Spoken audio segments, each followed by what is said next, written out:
To increase the time you spend in a state of depth is to leverage the complex machinery of the human brain in a way that, for several different neurological reasons, maximizes the meaning and satisfaction you'll associate with your working life.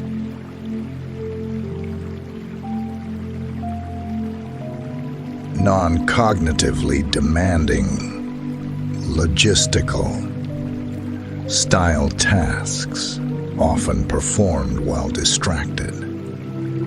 These efforts tend to not create much new value in the world and are easy to replicate. The deep work hypothesis. The ability to perform deep work is becoming increasingly rare at exactly the same time it is becoming increasingly valuable in our economy. As a consequence, the few who cultivate this skill and then make it the core of their working life will thrive. Two core abilities for thriving in the new economy. 1. The ability to quickly master hard things. 2. The ability to produce at an elite level in terms of both quality and speed. You're firing too many circuits simultaneously and haphazardly to isolate the group of neurons you actually want to strengthen. To an inescapable conclusion: to learn hard things quickly, you must focus intensely, without distraction. The key to developing a deep work habit is to move beyond good intentions and add routines and rituals to your working life, designed to minimize the amount of your limited willpower necessary to transition into and maintain a state of unbroken concentration. Professional activities performed in a state of distraction-free concentration that push your cognitive capabilities to their limit. These efforts create new value, improve your skill, and are hard to replicate. Deep work is necessary to wring every last drop of value out of your current intellectual capacity. High-quality work produced time spent multiply. Intensity of focus. After 4 hours of deep work, you can't do any more. Beginners average around 1 hour a day of deep work and max out after that. It's a muscle we have to stretch, and it's all about being purposeful with the time you do use. For me, obviously, this does not work. It's how I've built the community I'm so proud to support. But we can apply this by asking ourselves, which social media platforms add value to your life? For example, participate in the Soul Brush sessions, our amazing community, but be mindful of your time there.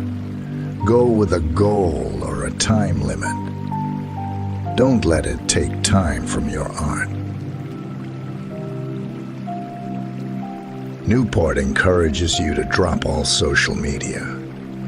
I giggled a bit because for me, obviously this does not work. It's how I've built the community I'm so proud to support. But we can apply this by asking ourselves, which social media platforms add value to your life?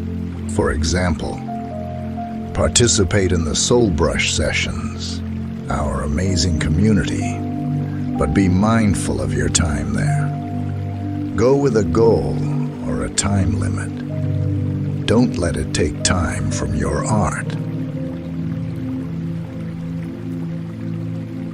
You could read this text as anti-technology, but I don't. I see it addressing a real concern our society has only recently begun to discuss. How have our lives and brains changed with the advent of the internet? The personal computer, the mobile phone. Are there consequences to this new way of life? What choices can we make that bring optimum utility from these far-reaching tools?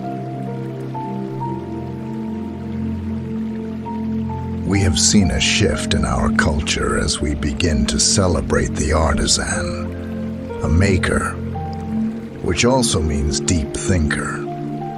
I wonder if this ability is becoming more valuable, as Newport suggests, and that this celebration of people putting their hands into their work is a reflection of this. The more we do deep work in the studio, or wherever we apply this technique to our lives, the easier it is to jump back in and do more.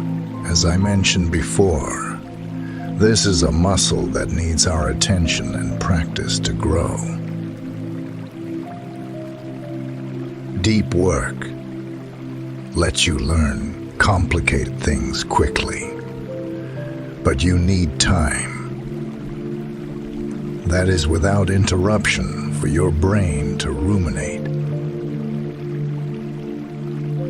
While I hope you stay connected to Artist Strong, I hope this encourages you to be more mindful of your web use. I want us to be purposeful and directed to meaningfully connect and share, because ultimately, I want you to have more time in the studio.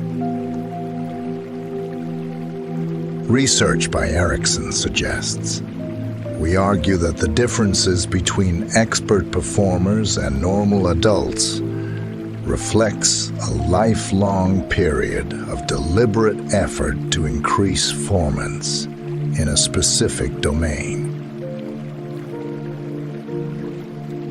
The skillful management of attention is the sine qua non essential ingredient of the good life and the key to improving virtually every aspect of your experience.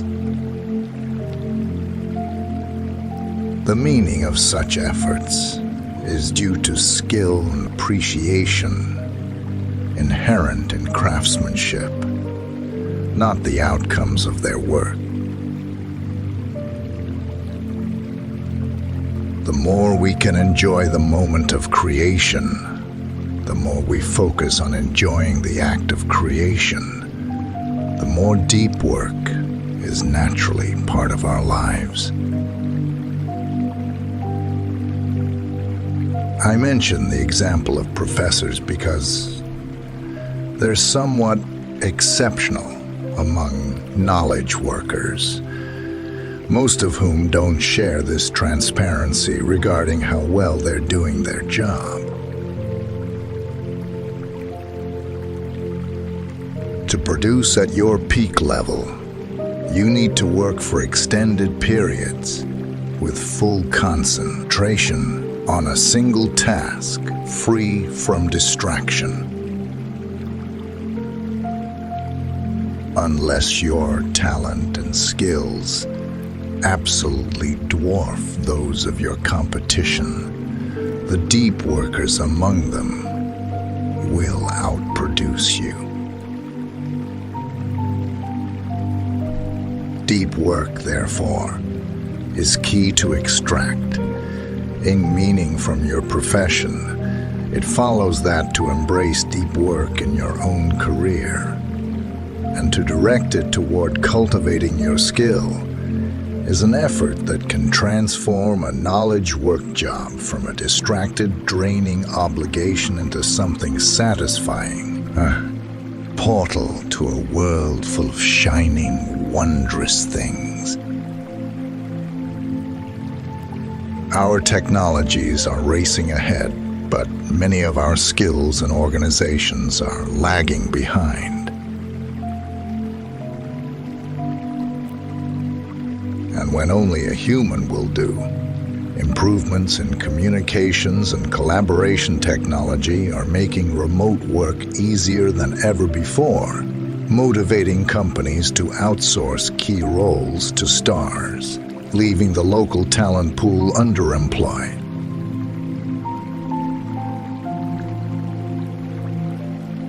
The key to developing a deep work habit is to move beyond good intentions and add routines and rituals to your working life, designed to minimize the amount of your limited willpower necessary to transition into and maintain a state of unbroken concentration.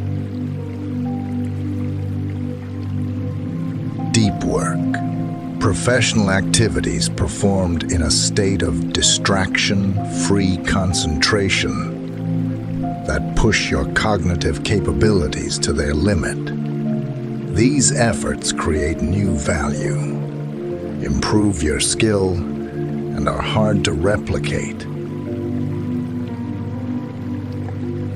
Shallow work, non-cognitively demanding, logistical, style tasks, often performed while distracted.